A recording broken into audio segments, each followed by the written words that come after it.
Right, number 6, we have 3 scenarios. It says in each case we want to find all integers x that satisfy the given equation.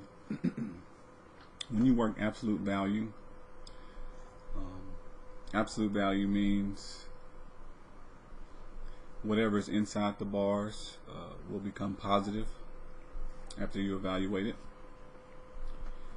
So if it's negative, it's going to show positive, and if it is positive, it's going to show positive. So the way to work absolute value equations, you're going to work it twice.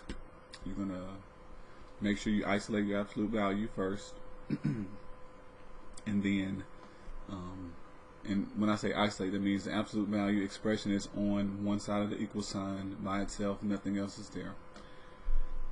If that's the case, you're going to set up the problem without the absolute value bars equal to the answer,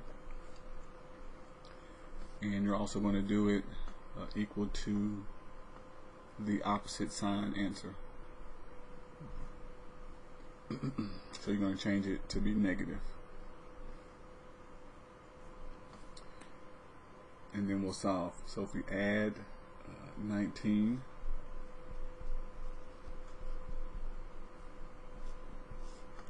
we get x equals 38, and then again if we add 19 here,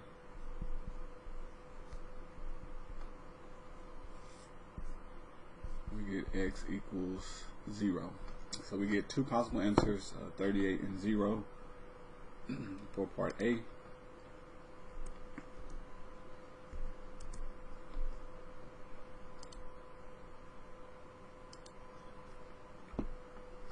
Okay, for part B,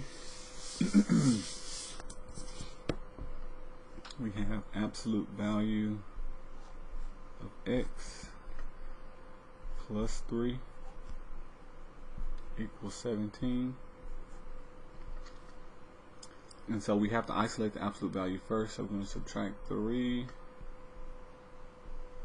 on both sides, bring down the absolute value of x equals, this will be 14 now. Okay, so this is a problem we're going to set up twice. So either x equals 14 or x equals negative 14. Okay, so we don't even have to solve anything once we isolated the absolute value.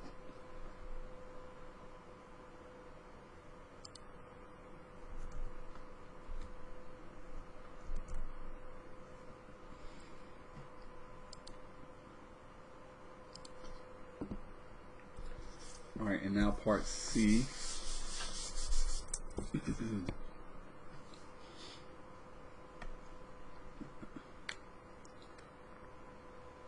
We have absolute value of 6x equals absolute value of negative 6x. Okay, so no matter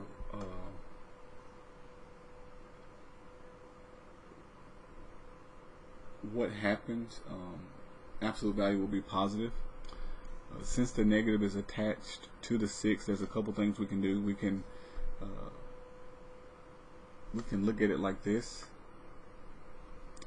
absolute value of 6 times absolute value of x, because we don't want to drop the absolute value until we evaluate what's going on. And I'm doing that because of this negative.